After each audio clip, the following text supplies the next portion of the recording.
Bonsoir.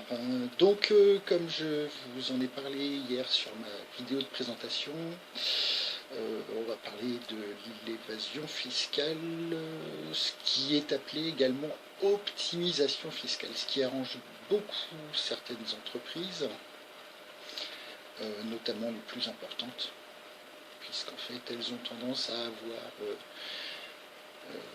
un siège en France, entre autres, mais également à l'étranger, et donc également dans les paradis fiscaux. On peut parler des grands groupes pétroliers, etc. En fait, il faut savoir qu'en 1973, avec l'accession au pouvoir de Pompidou à cette époque-là, qui lui-même avait été directeur d'une banque Rothschild,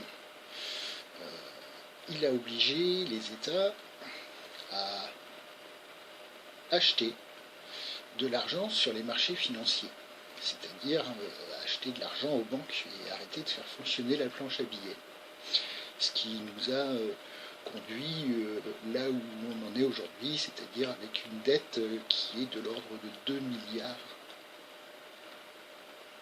2000 milliards d'euros. Pas négligeable. Et donc,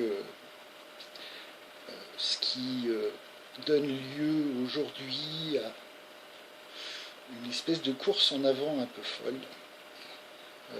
Serrez-vous la ceinture un peu plus, comme l'avait dit si bien Coluche il y a quelques années. Serrez-vous la ceinture encore un peu plus, après vous serez habitué. C'est exactement ce qui se passe, c'est-à-dire qu'en fait on prend l'habitude de serrer un peu plus la ceinture, mais à côté de ça, il y a des gens qui ont des gros moyens, qui ont créé à travers des cabinets d'avocats, des banques nationales, internationales. Les banques, on va pouvoir les nommer, Crédit Agricole, Société Générale, la BNP et tant d'autres, pratiquement toutes, HSBC, etc., les banques suisses, les banques françaises. Il n'y en a aucune qui est passée à côté. La banque Rothschild, alors elle détient le pompon, je crois, avec sa branche luxembourgeoise. Et donc, d'ailleurs, ça m'amène à une petite réflexion. Comment s'appelait-il? Frédéric Oudéa, qui passe devant les sénateurs en 2012 et qui jure la main sur le cœur et les yeux dans les yeux que la Société Générale se prêtera plus à ce petit jeu des comptes offshore, sur les paradis fiscaux, etc. Aujourd'hui, au moment où j'enregistre cette vidéo, il se trouve qu'il y a encore à peu près 150 comptes offshore qui donc détiennent, qui sont là pour asseoir plusieurs milliers de sociétés, de personnes physiques dans des paradis fiscaux. Donc là, aujourd'hui, quand je vous dis ça, il se trouve que ça passe en grande partie par le Panama. Et le Panama, étonnamment, il ne fait pas partie des paradis fiscaux au regard de l'État français aujourd'hui.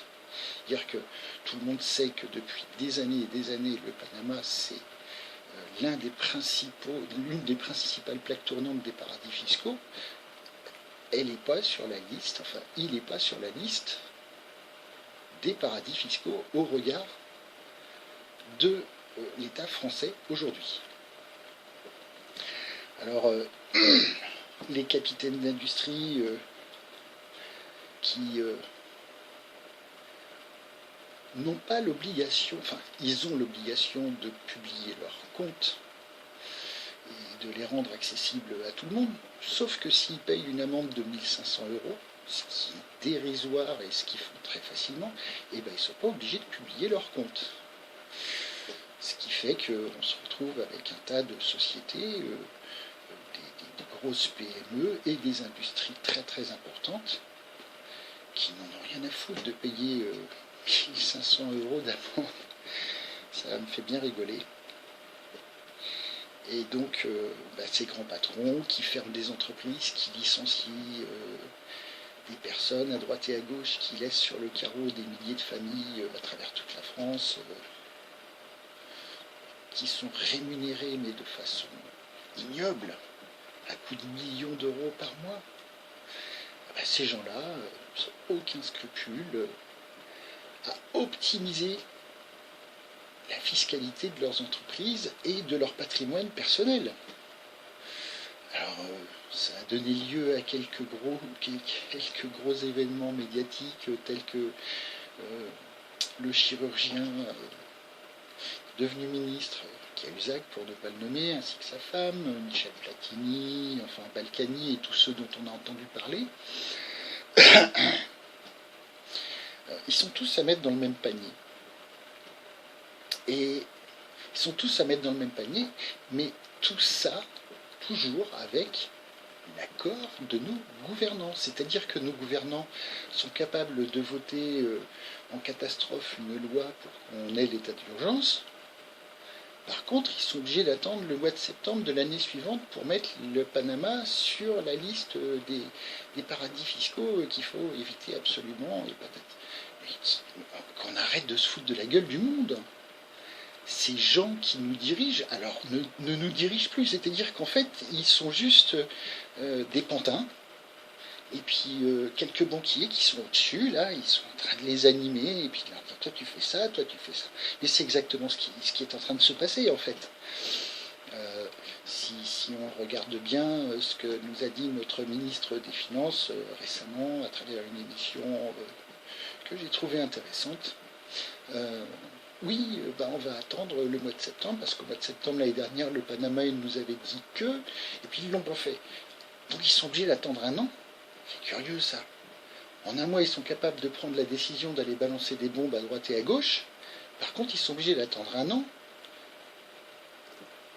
pour mettre le Panama sur...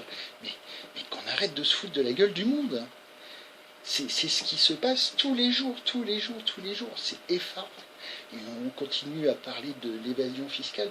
Mais quand on fait le calcul de tout cet argent qui est parti à l'étranger, la dette française, c'est une fumisterie. C'est-à-dire que les 2000 milliards d'euros qui sont dus par l'État français, c'est-à-dire vous, c'est vos impôts, ils sont dans des paradis fiscaux, tous ces sous-là. Il faudrait vraiment pas grand-chose pour que des gens de bonnes intentions se disent, bon, on va faire revenir tous ces sous, on va remettre les choses à plat. Mais non, ça les arrange trop. Ça les arrange trop. À titre personnel, eux, ils en ont bien profité, bien bénéficié. Pas perdre de vue que la plupart une grande partie des politiques, ils ont quand même pas mal de casseroles. Ils sont impliqués dans des affaires, des détournements, j'ai construit ma piscine, je me délocalise quelques années, on m'oublie, puis je reviens, puis je vais me présenter. Mais, il doit y avoir marqué pigeon, là, mouton, pigeon, sur le front des Français, parce que, quand même, il faut quand même qu'ils aient du culot, et puis de la suite dans les idées, ces mecs-là, quoi. Ils sont carriéristes, ils sont là depuis 30 ans, 40 ans, et puis à côté de ça, ils sont capables de nous dire oui, il faut la nouvelle garde, il faut qu'elle monte, machin, il faut qu'ils arrêtent de nous dire des conneries. Ils sont assis sur quelque chose de trop précieux pour eux. Ils ont trop peur de perdre leurs avantages acquis. Par contre, ils sont capables de vous faire renoncer aux vôtres. C'est-à-dire que ce qui est en train d'être voté, qui va l'être, la loi El Khomri, ce qui a été acquis en 1905, en partie à la suite du coup de Grisou des mineurs du Nord, avec quelques milles et quelques morts à cette époque-là, l'information passait pas aussi bien qu'aujourd'hui, mais on va dire que c'est de là que sont nées toutes ces grandes réformes qui ont fait que les travailleurs... Mais enfin là, je m'échappe un peu de mon sujet.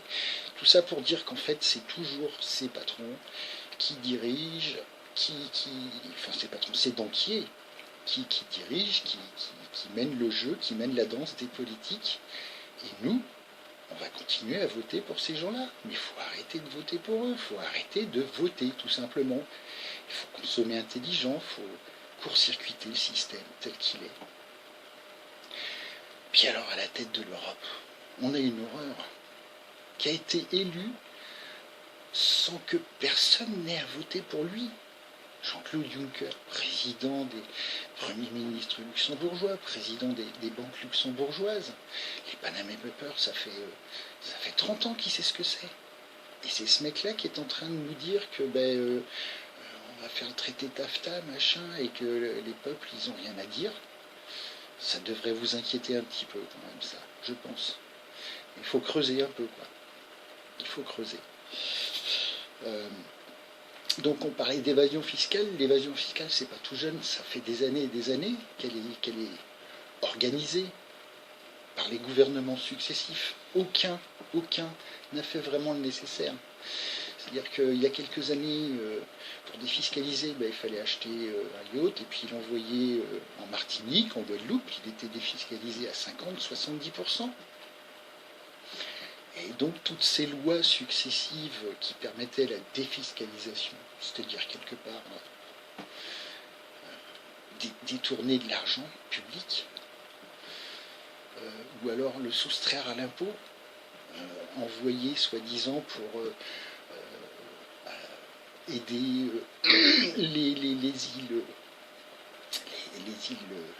françaises, Martinique, Guadeloupe, Réunion, etc., financièrement, mais c'est pareil, c'est encore une grosse connerie.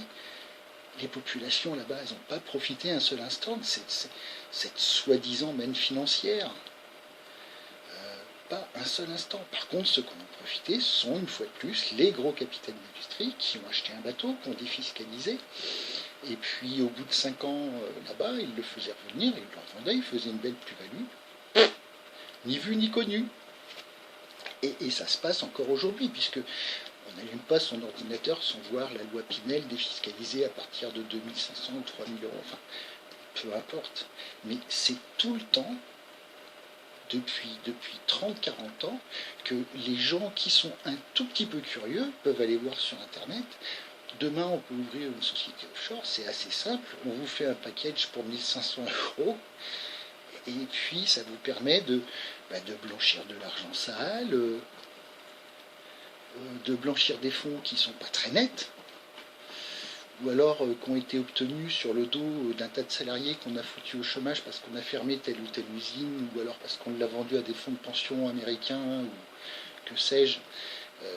C'est toujours le même principe et toujours le même fonctionnement. Et puis alors je vais finir quand même par tous ces braves lanceurs d'alerte qui sont en train de galérer aujourd'hui, c'est-à-dire que ces gens qui à un moment ont eu la présence d'esprit de se dire mais bon sang, je vois l'ampleur de ce qui se passe, il faut absolument que je dise, que je révèle ce qui se passe. Ces gens-là aujourd'hui se retrouvent devant des procédures administratives, en procès, ou alors, comme les plus anciens, dans une situation mais complètement ubuesque, où ils n'ont plus moyen d'avoir accès à l'emploi, certains vont perdre leur logement. Mais qu'est-ce que c'est que ce bordel? Alors, les grands patrons qui détournent cet argent, on les encense, on leur donne un peu plus. Ces gens qui dénoncent ces magouilles, ils sont tout juste à la limite d'aller en prison. C'est quand même le monde à l'envers. Ça inquiète personne, tout ça. Il serait peut-être temps, il me semble, que chacun ouvre les yeux, que chacun prenne conscience quand même que le système qui dirige, qui nous dirige, nous, on est simplement les esclaves de ce système, c'est-à-dire qu'on continue à enrichir ces gens qui vont détourner cet argent, qui vont les mettre dans des paradis fiscaux. C'est exactement ça. Alors certains vont dire, bah oui, mais il faut bien que ça fonctionne, le système, machin. Mais il faut arrêter les conneries, c'est de l'esclavagisme moderne. Et vous travaillez pour survivre dans ce monde. C'est pas pour vivre, c'est juste pour survivre. Après, il y en a une petite partie, une infime partie, qui travaille pour vivre décemment, mais il y en a quand même une grande partie qui travaillent pour survivre.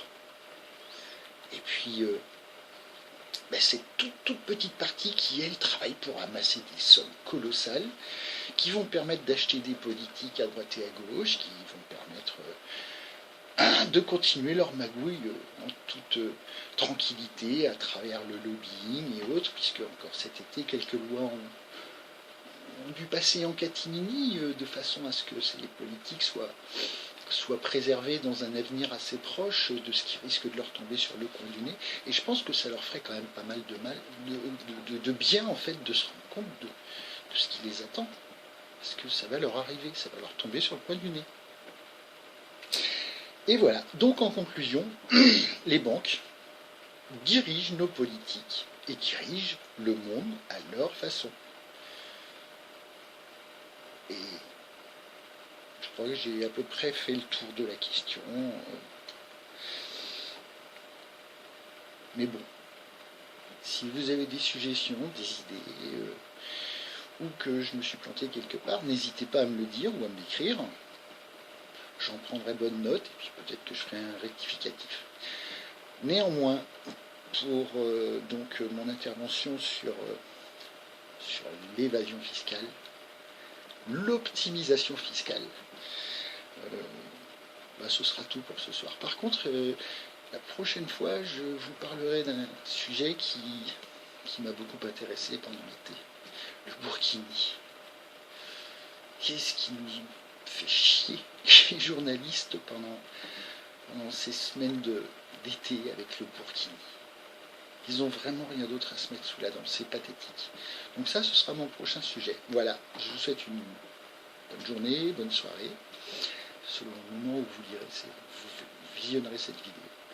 Et puis n'hésitez pas à me dire ce que vous en avez pensé, je continuerai à traiter les sujets qui m'intéressent. Voilà, bonne soirée, à bientôt.